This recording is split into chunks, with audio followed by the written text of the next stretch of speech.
Bonjour à tous. Alors aujourd'hui on va tester Gemini 2.5. J'ai entendu pas mal de choses assez impressionnantes dessus, donc je voulais voir ça aujourd'hui.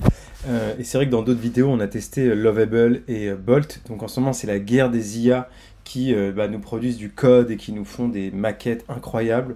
Et du coup j'ai voulu tester avec vous Gemini 2.5 et sur un sujet bien précis. Donc en fait aujourd'hui ce que j'aimerais voir c'est est-ce qu'il arrive à retravailler un peu l'expérience de la fiche produit. Alors en fait la fiche produit c'est un point d'atterrissage que tous les sites e-commerce ont et c'est souvent identique. Donc on peut tester ça rapidement.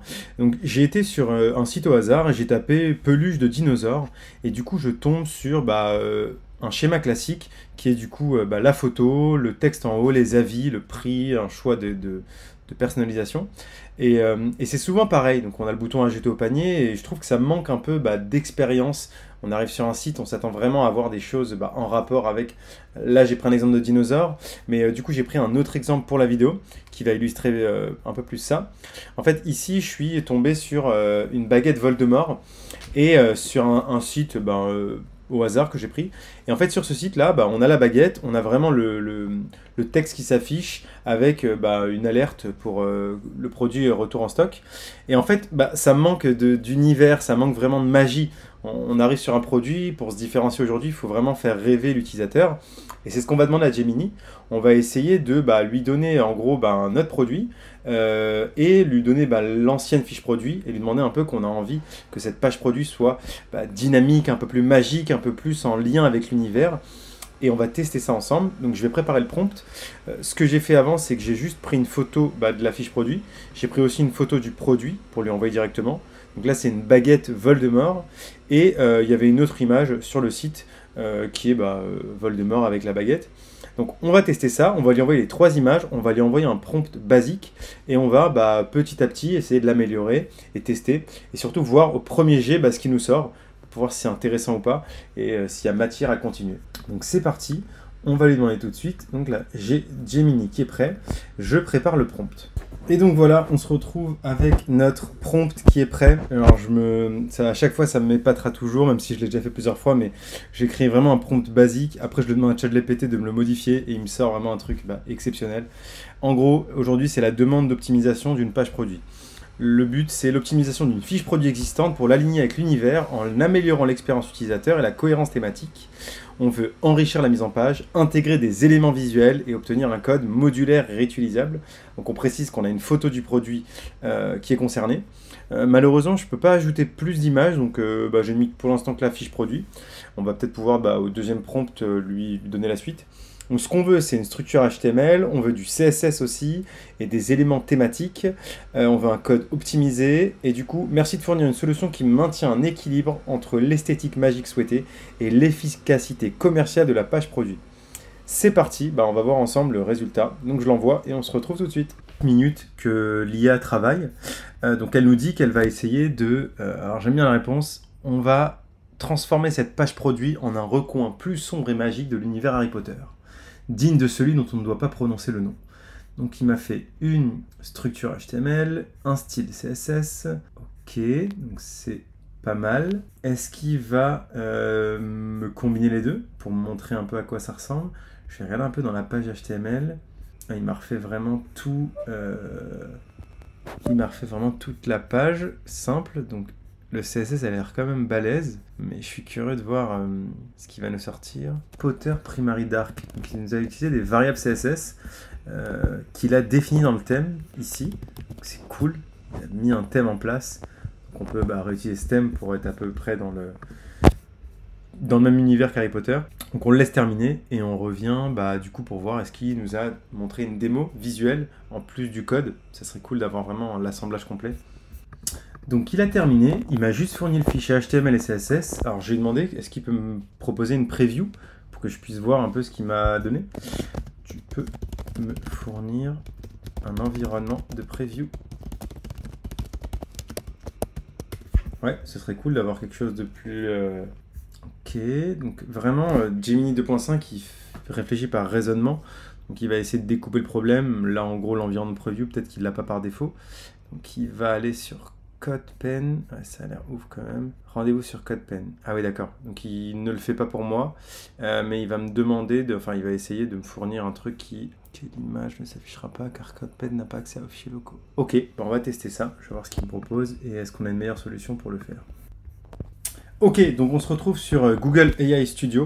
En fait, j'ai changé d'outil parce que j'ai vu que Gemini 2.5 Pro, il n'arrivait pas à nous générer du coup une preview, alors que Google Studio le fait. Donc ça permet en fait d'utiliser le même modèle qui est Gemini 2.5 Pro ici, et avec la même puissance en fait que l'autre, sauf que là on va pouvoir du coup générer du code. Donc ce que j'ai fait, tout bête, j'ai juste repris le prompt tel quel, celui qu'on a généré juste avant ensemble. Et on va le lancer tout de suite.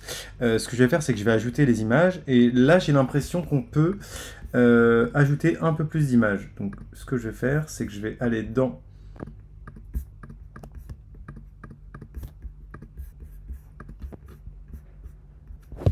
Yes, ça marche du coup. Donc là, on a toutes les images. Je lui ai fourni l'ancienne page produit, les photos actuelles, et on va le relancer. Et du coup, là, j'espère qu'il va nous produire une page complète avec une preview. Parce que vraiment, aujourd'hui, en tant que dev et non-dev, on n'a plus envie de se casser la tête. On veut voir tout de suite l'IA en action. Et c'est ce qui fait que le marché est très concurrentiel aujourd'hui. C'est vraiment les outils aujourd'hui qui se limitent à juste répondre et qui ne proposent pas vraiment un petit joujou avec lequel on peut interagir. On arrête vite de l'utiliser. Donc c'est pour ça que c'est la guerre de l'IA. Et que là, du coup, en gros, on veut rapidement avoir quelque chose à tester. Donc là, c'est parfait. Il nous remonte tout de suite le texte. Il a été un petit peu plus vite que Gemini 2.5 Pro sur l'autre version, je sais pas pourquoi. Et c'est cool là parce qu'on a le temps qui défile. Donc c'est très très pratique. Ok, donc là, il a utilisé Bootstrap, j'ai l'impression. Je vois des classes de Bootstrap. Est-ce que... il me rajoute des effets aussi, le style... Donc, on se retrouve pour le test final. Donc là, il m'a généré un fichier HTML qui est assez énorme. En fait, il y avait plusieurs fichiers avant, ce qui rendait un peu compliqué le test, parce que lui ne génère pas de preview, en fait, comme Bolt ou Lovable. Donc je pensais pas qu'il avait un petit peu ce retard-là, mais bon, c'est pas très grave. Ce qu'il a fait, c'est qu'il nous a fourni un HTML gigantesque qu'on va s'empresser de copier. Et en fait, il nous dit « Ouvrez un éditeur de texte simple, bloc-notes, pour lancer le fichier, coller le code, enregistrez-le avec l'extension HTML et ouvrez ce fichier dans un navigateur. » Alors, pour pas m'embêter, j'ai juste copié le code et je l'ai ouvert dans un HTML Viewer ici. Et du coup, on va regarder un peu ce qu'il a fait ensemble. C'est parti. Alors, c'est un peu écrasé. Je vais voir si il n'a pas fait un truc de responsive. Ok, la marque des ténèbres à portée de main, réplique officielle, actuellement disponible. Alors dites-moi en commentaire ce que vous en pensez. Il a vraiment reproduit à peu près le texte. 50,10 €, j'ai l'impression que c'est le prix qui avait marqué. Mais je suis pas hyper satisfait, il n'y a pas d'animation. Les images, je ne sais pas comment il les a reprises. Mais en tout cas... Bon, ça c'est vrai que c'est cool d'avoir un petit peu la description en liste avec des smileys, je trouve ça sympa. Le actuellement indisponible est un peu plus joli que sur la capture d'écran que j'avais fournie. Et votre email, @poudlard, ça j'aime bien, le petit clin d'œil du placeholder pour se prévenir. Ça c'est pas mal, partager ce trésor. Dans l'ensemble, la page est assez fonctionnelle, mais je trouve qu'il manque quand même d'animation. Et il a mis tout noir pour coller à l'univers Harry Potter, mais... Je trouve qu'il aurait pu aller un petit peu plus loin avec des effets autour de la bordure ou un petit, je sais pas, une animation de couleur sur le titre de l'élément. Mais il a répondu aux besoins, il a refait une page produit, mais on va dire qu'elle est assez basique et sommaire. Il n'arrive pas encore à se référer et se coller à un univers qu'on lui fournit. Bon, en tout cas, c'était cool de tester. Je vais essayer de refaire le même prompt sur Bolt et Lovable pour voir s'ils arrivent à me sortir des rendus un peu plus cool. N'hésitez pas à me dire en commentaire si vous voulez voir des comparaisons sur le même prompt de deux modèles du coup différents. Très cool de tourner avec Gemini en tout cas. Je le retesterai peut-être pour d'autres cas d'usage. N'hésitez pas à mettre en commentaire si vous avez aimé la vidéo et on se retrouve rapidement. Ciao!